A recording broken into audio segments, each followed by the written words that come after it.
From Ayacucho we flew to Lima and then up to Cuzco. Cuzco was the capital city of the Incas, and around the town there are very fine examples of Inca stonework. The cathedral, as usual, situated on the main square.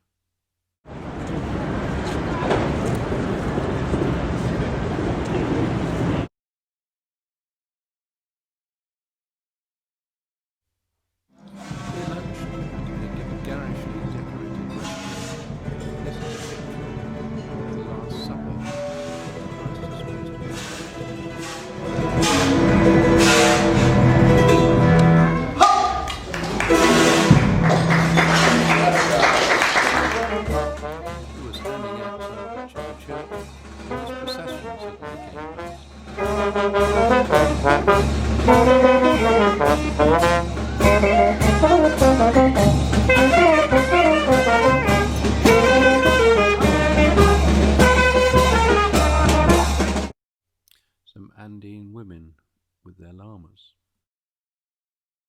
Next morning we were up early to catch the 3-foot gauge train to Aguascalientes. The service is operated by Orient Express, primarily to take people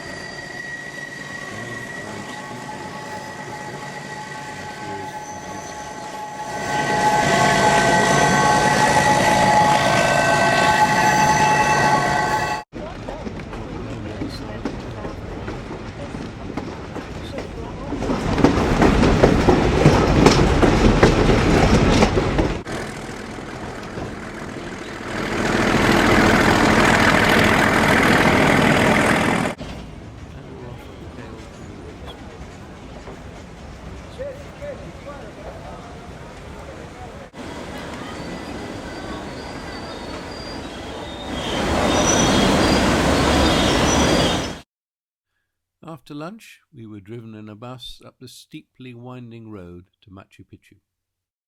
The Incas built the settlement at about the time the Spanish conquerors were doing their best to eradicate their civilization, but it is not clear whether it was ever really occupied. The Incas didn't write, and so assumptions have been made about the purpose of the various buildings and areas.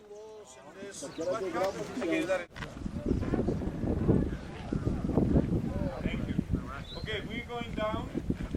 We're going around, okay? We're going there. There is more high-quality stonework.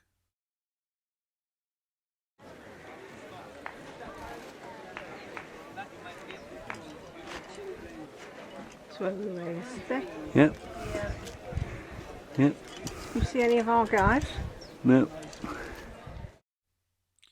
And one may meet one of the small herd of llamas that roam the site. Next morning, we climbed the mountain overlooking the site, called Machu Pichu, and from there we looked down across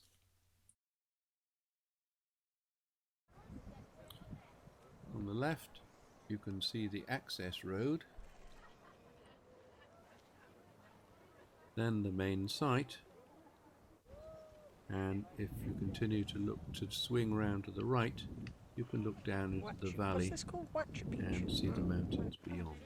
You come past. Okay, thank you. Because I'm just showing the full horror of this staircase.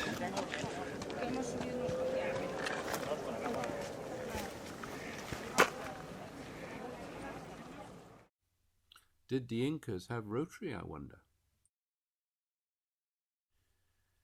Then we spent some time in the market, Aguascalientes, and got back on the train. Arriving back at Cuzco.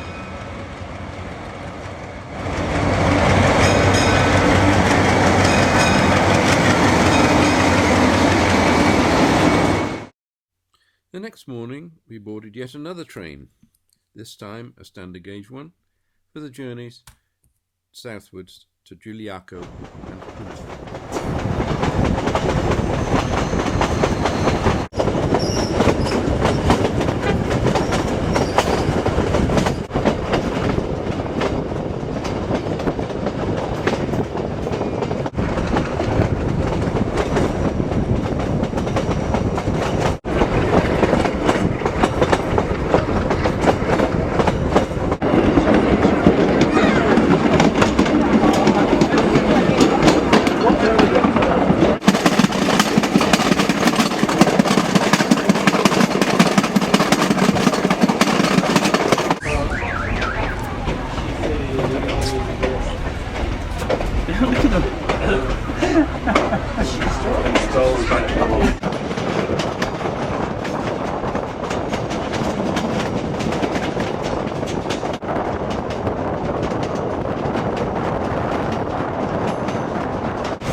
We stopped at the highest point on the route, 14,000 feet, where there was a market to tempt us.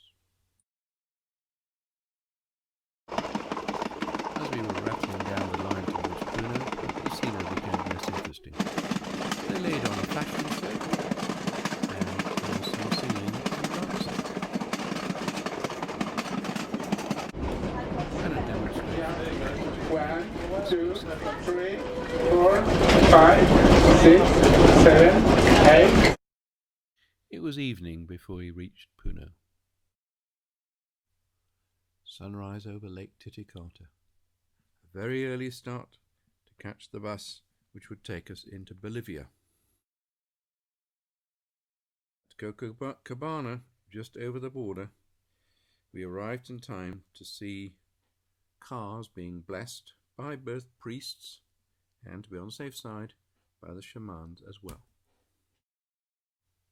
We then boarded the boat and set sail for Sun Island.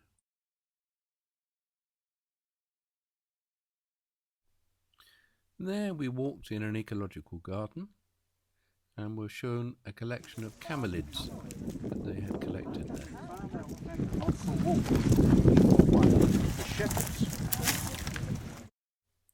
A shaman blessed us, and we saw a papyrus boat, which we had a go at rowing a bit later on.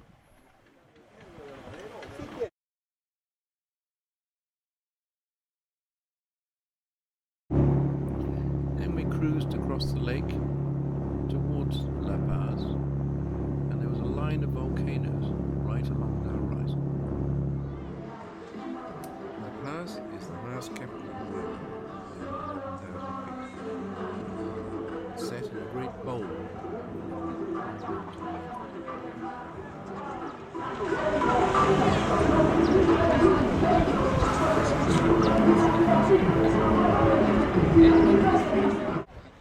The local teams are at great advantage when they play football.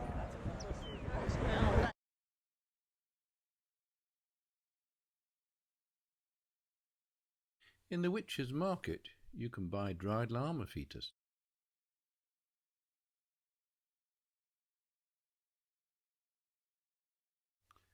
And what about this for an electrical installation? Lunch was lovely, and a barbecue near the Moon Valley. This section very similar, but this section is very fragile. Next day we were driven back to Puno. On the way visited Tiwanaku, a large pre-Inca archaeological site which was completely obliterated by the Spanish. It's being re-excavated at the moment, and they're making great finds, including this one of the Gateway of the Sun. Yeah. And with that short explanation, we finished our visiting of the pre-Inca date culture. We then drove on to Guacqui, which used to be a port on Lake Titicata for bringing goods from Peru. It has an old railway shed with engines in it.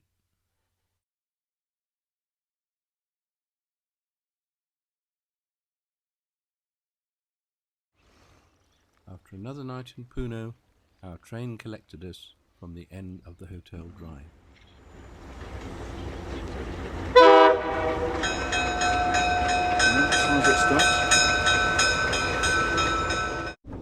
Initially, we went back up the line to Juliaca, then on to Arequipa.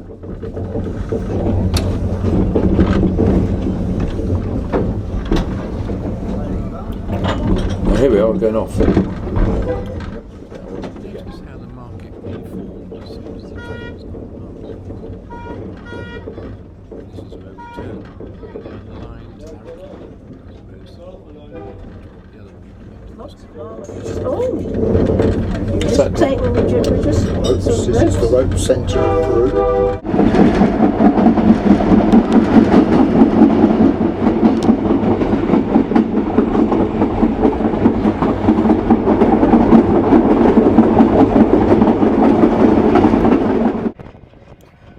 We'll run past across a bridge in the middle of nowhere.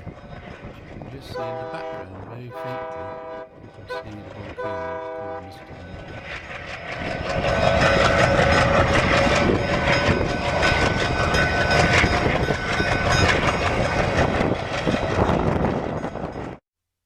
Crucero Alto is about halfway between Puno and Arequipa, and we stopped there to let another train pass us.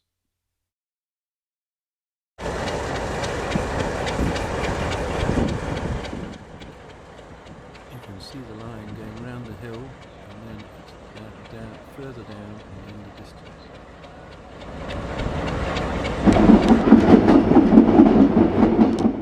The countryside was pretty arid, and as we got closer to Arequipa, we began to see some.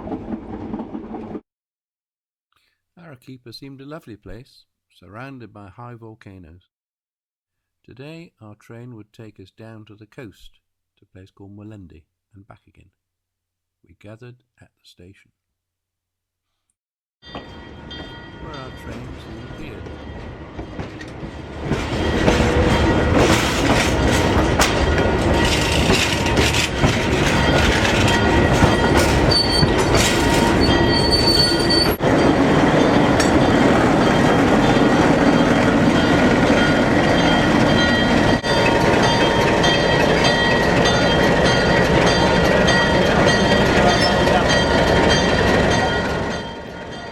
We were shown the original tank engine which had run on the line.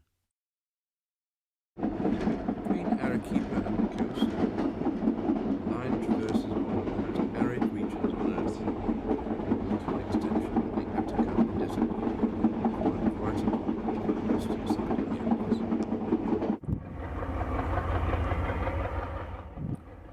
We stopped in the middle for another run past.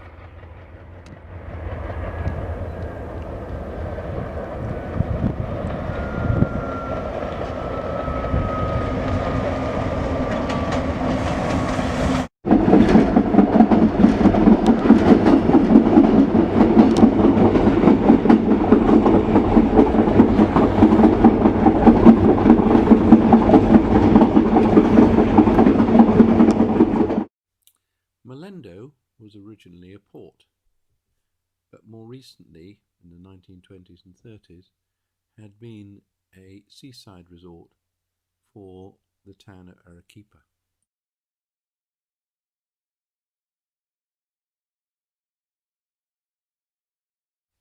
This was taken early in the 20th century.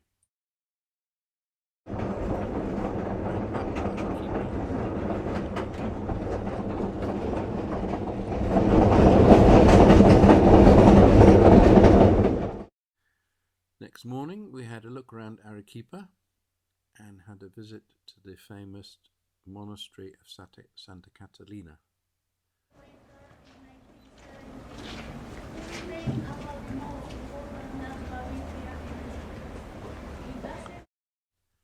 This was a laundry. And this is the kitchen for flat for one of the rich girls. Our trip ended with our flight back to Lima.